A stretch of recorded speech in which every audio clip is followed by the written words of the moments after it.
ओम शांति। आज प्यारे मीठे भगवान की मीठी मुरली मंथन की डेट है 13 जुलाई 2021। तो मीठे मीठे बाबा अपने बच्चे से कह रहे हैं, शिव बाबा को यह भी लालसा नहीं है कि बच्चे बड़े होंगे तो हमारी सेवा करेंगे। वह कभी बूढ़ा होता नहीं। बाबा हैं ही निष्काम सेवाधारी। भगवान कह रहे कि मैं सभी आत्माओं का पिता हूँ, लेकिन मुझे तुमसे कोई चाहना नहीं है, अपने लिए कुछ नहीं है। जो भी चाहना है तो पूरे विश्व के लिए। और बाबा कभी बूढ़े होते नहीं, क्योंकि उन्होंने शरीर तो लिया ही नहीं। हाँ, कि बच्चे में हो, फिर युवा हो, फिर वृद्ध हो, नहीं। वो निष्काम सेवाधारी है, आते हैं सिर्फ सेवा करने। हम बच्चे को लायक बनाए, फिर अपनी दुनिया वानप्रस्थ में चले जाते हैं। और बाबा आकर ऐसी योजना बनाते हैं, कहते हुए है ना, अच्छी योजना बनाना बुद्धिमानी का काम है और उसे ठीक से पूरा करना धैर्य और परिश्रम का है। तो भगवान हमें योजना दे रहे हैं मुरली के द्वारा। अब हमारा काम है धैर्यता और परिश्रम से, सच्चे हृदय से, सरलता से इसको पूरा करना है। प्रश्न है आज का, भोलानाथ बाबा हम सब बच्चों का बहुत बड़ा ग्राहक है, कैसे? तो सच में वो हमारे इतने बड़े ग्राहक है और कितने भोले हैं, जो हमारी सब पुरानी चीज़ें खरीद लेते हैं और उसके रिटर्न में सब नई नई चीज़ें देते हैं। हम कहते हैं बाबा ये तन मन धन सब आपका है, तो उसके एवज में बाबा हमें ब्यूटीफुल तन मन धन सब दे देते हैं, अपार दे देते हैं। कितनी बड़ी बात है ना। आज की मुरली का गीत भी है, भोलेनाथ से निराला कोई और नहीं, ऐसा बिगड़ी बनाने वाला कोई और नहीं, भोलेनाथ से निराला कोई और नहीं। शिव की डमरू जब जब डोले, आगम निगम के भेद खोले, ऐसा भक्तों का रखवाला कोई और नहीं, भोलेनाथ से निराला, गौरीनाथ से निराला कोई और नहीं। ओम शांति। बाबा कह रहे कि अब तुम बच्चे भी समझ गए हो कि भोलानाथ किसको कहा जाता है। देवताओं को भोलानाथ नहीं कहेंगे। गाया हुआ है ना कि सुदामा ने 2 मुट्ठी अन्न के दिए तो महल मिल गए। तो बाबा इसको बता रहे हैं कि कब मिलते हैं महल। तुम बच्चे अभी तो हो। सुदामा मिश्र, जो अपनी सारी कमी कमजोरियां अपना कख पर मुझे देते हो, तो 21 जन्म के तुम्हें महल माड़ी मिल जाते हैं। ये अभी का यादगार है कि बाबा ने बोला भक्ति में भी गाते आए हो ना कि ये तन मन धन सब कुछ ईश्वर का है, तो कहने वाली कौन है? आत्मा। तो ही बाबा कहते कि अब वो सब कुछ मुझे देना होगा। उसके एवज में बाबा बहुत सुंदर तन मन धन सब ट्रांसफर कर देंगे। लेकिन किसको देंगे? तो जरूर बच्चों को ही देंगे ना, जिन्होंने बाबा को पहचाना, जाना, माना, पढ़ाई पढ़ रहे हैं। अच्छा, जो स्टूडेंट टीचर से पढ़ेगा, टीचर उसी को समझाएंगे ना, उसी को सारे नॉलेज देंगे ना। जो उसकी क्लास में है, जिसका एडमिशन नहीं हुआ, उनको कैसे जानेंगे? इसलिए बाबा कहते हैं कि जिसको दूंगा अपने बच्चों को, जो नियम से चलेगा, विश्वास करेगा और मेरा मददगार बनेगा। फिर बाबा ने बोला लौकिक पिता से तो अल्पकाल का धन मिलता है, सुख धाम में तो सुख की कोई कमी नहीं है। हर एक की अपनी अपनी राजधानी, अपने अपने महल है। उसको कहा जाता है पवित्र गृहस्थ आश्रम। तो देखा बाबा कितना भोला है, हमसे क्या लेते हैं और बदले भी क्या क्या दे देते हैं, है ना बड़ी बात। और तो शरीर के पिता से तो अल्पकाल का धन मिला, जायदाद मिली, लेकिन बेहद के पिता से हमें बेहद का वर्षा मिलता है, वो भी 21 जन्म के लिए। सोने हीरे के महल होते हैं, इससे बढ़कर कोई किसी को क्या देगा। फिर बाबा कह रहे कि मेरी याद से तुम स्वर्ग के मालिक बन जाएंगे।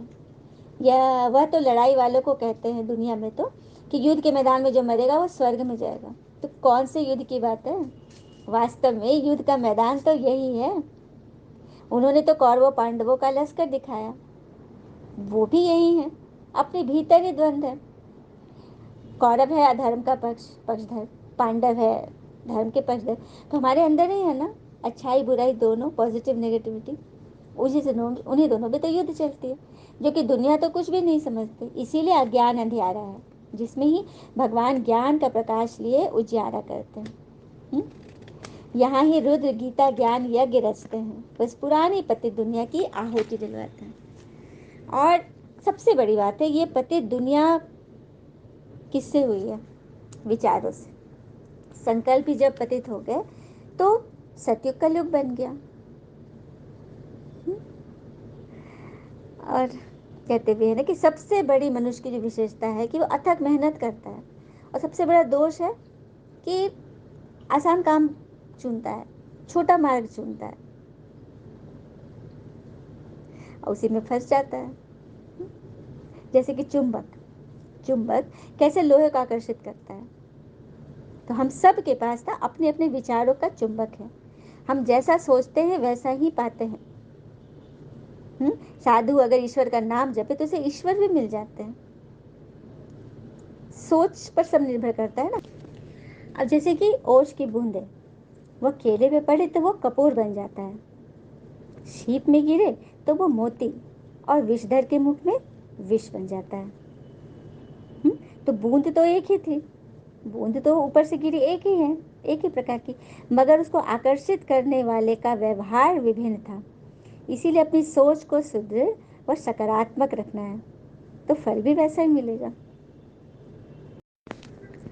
बाबा कह रहे हैं कि तुम बच्चे ही मेरे साथ भारत की खास व पूरी दुनिया की आम रूहानी सेवा करते हो, इसीलिए बाबा के शिवलिंग के साथ तुम्हारे भी शालिग्राम रूप की पूजा होती है। हमने देखा है ना कि शिवलिंग के साथ कई हजारों हजार छोटे छोटे शालिग्राम पत्थर की पूजा होती है। बाबा ने बता दिया ना कि ये मैं हूँ शिवलिंग और ये शालिग्राम रूप में तुम बच्चे हो जो मेरे इस संगम पे मदद कर रहे हो। अच्छा, मीठे मीठे बच्चों प्रति भगवान की नमस्ते और हम बच्चों की भी प्यारे शिव पिता को नमस्ते। धारणा के लिए मुख्य सार, पहले पॉइंट, माया के तूफानों को भगाने के लिए बाबा को बहुत बहुत प्यार से याद करना है। आत्मा को योग अग्नि में सच्चा सच्चा सोना बनाना है। दूसरी पॉइंट, बेहद के वैरागी बन इस पुरानी पतित दुनिया को भूल जाना है। और पतित दुनिया तभी बनती है जब हम समस्याओं में पूरी तरह से उलझ जाते हैं। देखो, समस्या तो सबके साथ आती है। जैसे मेघ बरसता है, हाँ, खूब घनघोर वर्षा हो रही है, एकदम तूफान आ रहा है, तो उसमें सभी अपने अपने घरों में, घोंसलों में, पशु पक्षी सब छिप जाते हैं गुफाओं में। लेकिन इन सब के अलावा एक चीज़ है जो इसका आनंद लेता है और इससे ऊपर उठ जाता है, वो है बाज।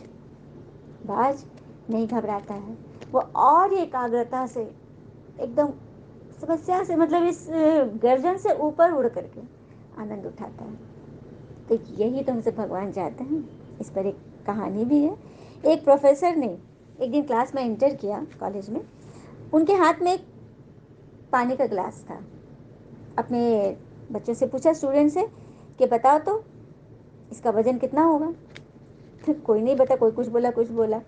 तो सर ने बोला कि इसका वजन मुझे भी नहीं मालूम है, लेकिन मैं तुमसे एक ये सवाल पूछ रहा हूँ कि क्या मैं इसे कुछ देर पकड़ूं तो क्या होगा, मैंने कुछ मिनट पकड़ूं तो क्या होगा। तो बच्चों ने बोला कि सर ऐसा कुछ नहीं होगा। लेकिन अगर 1 घंटे पकड़ूं तो एक बच्चे ने बोला कि आपके हाथ में दर्द होगा। अगर 1 दिन तक पकड़ के रखूं, तो एक बच्चे ने बोला कि आपका हाथ नसें सुन्न हो जाएंगी और आपको हो सकता है लकवा भी मारे, आपको हॉस्पिटल जाना पड़े। फिर सर ने पूछा, इतना सब कुछ पे हो जाएगा, लेकिन फिर भी इस गिलास के वजन में कोई फर्क पड़ेगा। सबने बोला नहीं, इस पर तो कोई फर्क नहीं पड़ेगा। तो सर ने वही बताया कि देखो, हाथ में दर्द व नसों में तनाव का कारण कौन था? ये जो गिलास को हम पकड़े हुए थे, तो कारण हम थे ना, इस चीज़ को हम पकड़े रहे हैं। उसी तरह से हमारे जीवन में यदि कुछ समस्या आती है तो हम यदि उसको कुछ मिनट में हटा दें तो मन हल्का, यदि उसको 1 दिन रखे तो थोड़ा भारी, यदि उसको कई दिन तक लगातार रख लिए तो वही हाल होगी, बीमारी आएगी। तो जीवन में समस्याएं आती हैं, अब हमारे ऊपर है ना कि हम उसको कितना ढो के रखें। नहीं तो वो हमारे जीवन को ख़त्म कर देगी, जर्जर कर देगी। तो ये ज़रूरी है समस्याओं के बारे में सोचें, कारण को नहीं, निवारण पे जाएं और उसे रात्रि सोने के पहले तो बिल्कुल मन हल्का कर दें। जैसे कि फ़ोन में ज़्यादा मैसेजेस आते हैं तो हम उसको डिलीट करके सोते हैं ना, ताकि फ़ोन सुबह हैंग हो जाएगा। तो वही बात है, समस्याएं आती हैं लेकिन उसमें हमें कैसे बुद्धि से निकल जाना है, यह है इस पुरानी दुनिया से पतित दुनिया को भूल जाना जो भगवान बोलते हैं। चलिए, बाबा ने हमें वरदान दिया ज्ञान के पॉइंट्स को हर रोज रिवाइज कर समाधान स्वरूप बनने वाले बेगमपुर के बादशाह बनो। ज्ञान के पॉइंट्स को हर रोज रिवाइज कर समाधान स्वरूप बनने वाले बेगमपुर के बादशाह बनो। जैसे ज्ञान के पॉइंट जो डायरियों में अथवा बुद्धि में रहती है, उन्हें हर रोज रिवाइज करो और उन्हें अनुभव में लाओ, तो किसी भी प्रकार की समस्या का सहज ही समाधान कर लेंगे। तो बाबा जी हमें ज्ञान के पॉइंट्स देते हैं, उन्हें सिर्फ डायरियों में नहीं रखना बल्कि उन्हें बुद्धि में रखना है, हर रोज रिवाइज करना है, हाँ, अनुभव में लाना है। कभी भी व्यर्थ संकल्पों के हैमर से समस्या के पत्थर को तोड़ने में समय नहीं गवाओ। कितनी सुंदर बात है। कोई व्यर्थ संकल्प आ रहा है, क्या क्यों कैसे किसी के बारे में बहुत खराब बात आ रही है, बहुत दूषित विचार आ रहे हैं, तो उसके हैमर से यदि कोई समस्या आई है तो हम चाहेंगे उस व्यर्थ संकल्पों के हथौड़े से उसको तोड़े, बार बार उसको पोक करे, उसको तंग करे, परेशान करे, उसमें समय नहीं गवाओ, बल्कि क्या करें, ड्रामा शब्द की स्मृति से हाई जंप देकर आगे बढ़ जाओ। समझ जाओ कि यह ड्रामा है, उसमें हाई जंप देकर आगे बढ़ो। फिर ये पुराने संस्कार आपके दास बन जाएंगे, लेकिन पहले बेफिक्र बादशाह बनो, तख्त नशीन बनो। सभी चाहते हैं कि कोई समस्या हमें न फंसाए, हाँ, और कहते हैं कोई अनहोनी न हो, जबकि एक बहुत सत्य बात है कि किसी भी अनहोनी का कारण हमेशा भाग्य नहीं होता है, हमारी असावधानी भी होती है। सावधानी का अर्थ क्या है, हाँ, भविष्य का आकलन कर ले। जैसे कोई घर में नींव डाल रहा है किसी जमीन में, तो वो जमीन कैसा है, मतलब क्या उसका हिसाब किताब है, कितने मतलब किन का ज़मीन है, सब केस क्लियर है, सारा कुछ करके उस पर नींव डालेंगे ना, नहीं तो फिर समस्या फिर आती रहेगी। इसीलिए उसका आकलन कर ले, तो लेकिन स्वस्थ मन से। ये बाबा ने बोला ना कि व्यर्थ संकल्पों से मत तोड़ो उसको, नहीं तो वो और ही बिखर जाएगा। तो बेफिक्र बादशाह बनो, कोई भी चिंता है उसे भगवान को सौंपो और तख्त नशीन बनो, अपने मन के राजा बनो। स्लोगन, हर एक को सम्मान देना ही सम्मान प्राप्त करना है। हर एक को सम्मान देना ही सम्मान प्राप्त करना है। तो सबसे पहले स्वयं को सम्मान दें, व्यर्थ विचारों से अपने आप को बचा लें। किसी भी किसी की सच्चाई पर झूठा आरोप बहुत बड़ा व्यर्थ संकल्प है, उसका डिसरिगार्ड है, अपमान करना है, उससे अपने आप को बचाएं और स्वयं को सम्मान दें, दूसरों के प्रति अच्छे अच्छे भाव रखें, सोच रखें, अपनी कमी देखें और आगे बढ़ जाएं। इसी को कहते हैं अपने आप को सम्मान देना। और उस इंसान को कोई नहीं बदल सकता जिस इंसान को खुद की गलती कभी नज़र नहीं आती। तो हम वो इंसान न बने, हम अपनी गलतियां देखें और उसमें सुधार करें। हमारे भगवान हमसे यही चाहते हैं। अच्छा, ओम शांति। शुक्र है मीठे बाबा, वो बाबा के प्यारे प्यारे बच्चे। थैंक यू बाबा। All is well always. ओम शांति।